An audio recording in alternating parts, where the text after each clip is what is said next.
President Biden has repeatedly claimed that he wouldn't raise taxes on anyone over $400,000. The president's budget includes $5 trillion in new tax hikes, with much of that targeted at corporations and businesses.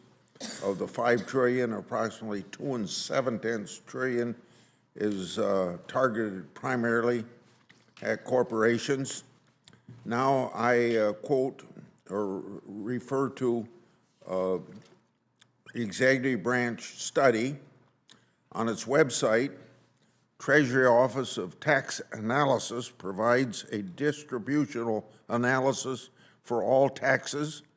That analysis shows that households with incomes below $310,000 bear approximately 37% of the corporate tax under current law. Using Treasury's own analysis, isn't it accurate that those earning under $400,000 would see their tax burden increase at the very least by hundreds of billions of dollars just under the corporate tax proposal alone? Senator Grassley, I'm happy to look at that analysis, but we took a lot of time working with Treasury to make sure none of our proposals impacted those making under $400,000. If the assumption is corporations will pass on any tax increases the president has asked for hardworking Americans, that is something we should all be concerned about. But all of his proposals are focused on those people that make over $400,000, and frankly, most of the tax proposals will hit those in the top 1% and 2% earners in this country. Well, this estimate is by Treasury, and you said you work with Treasury, but then they're giving you conflicting views compared to what I quoted. We have also data from the Joint Committee on Taxation suggesting taxpayers under $400,000 would shoulder more than half of President Biden's corporate tax hike. And I think you keep forgetting that corporations are nothing but a sheet of paper. They're management, they're employees, and they're customers. And everything that corporations pay is passed on to somebody else. So you got to get over this, that tax increases on corporations affect workers by 27%, I think is what, 37% is what your own Treasury Department said. As part of his budget, President Biden fails to include an extension of the 2017 tax law. Based on information supplied by the Joint Committee on Taxation, approximately 70% of the benefits of the tax law flows to taxpayers earning under $400,000. That equates to approximately $2 trillion tax hike on those earning under $400,000. So I want to make an important point. That's not that not extending these tax cuts would be a direct violation of the president's pledge, and that. So my next question is this.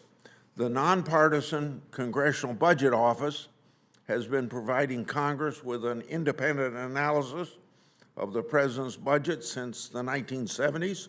In recent years, CBO hasn't been able to re-estimate all the proposals in the Biden budget, citing a lack of details from the administration on several multi-billion-dollar proposals. So would you commit to providing CBO with the necessary information it needs to provide Congress with an independent assessment of all the policies in the president's budget? Congress absolutely needs CBO's analysis, and I've never heard this concern from CBO, and I'm happy to take that back, Senator Grassley, but we will provide CBO what they need to do this independent assessment. Okay.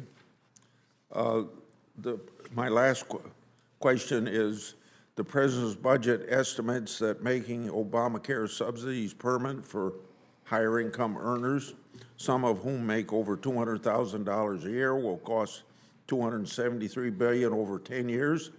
This is a 67% higher than what you estimated 3 years ago.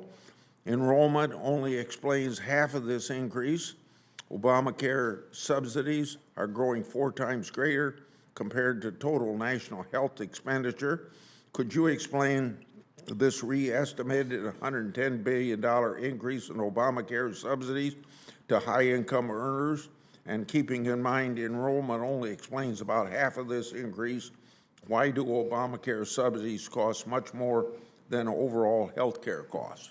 Well, Congressman, I want to thank the senators that supported extending the premiums to Americans. We are very proud of the fact that enrollment has increased substantially under the Affordable Care Act.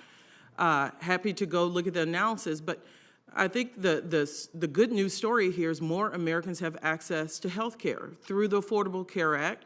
As some states pull back on Medicaid, it is incredibly important that we ensure that Americans have health insurance. It will cost us more in the healthcare system if we did not have this critical program at this juncture. So I'm happy to look at the analysis you have, but frankly, the good news story is we have more Americans covered under this law, and we will continue to push to make these premiums permanent. You can't explain the $110 billion, in other words, is what you're telling me. So I'm saying that enrollment is why the costs have gone up, and I'm happy to work with your team to see what the difference in numbers are. I'm not in the habit of answering analysis that I haven't seen, but I'm happy to take that back.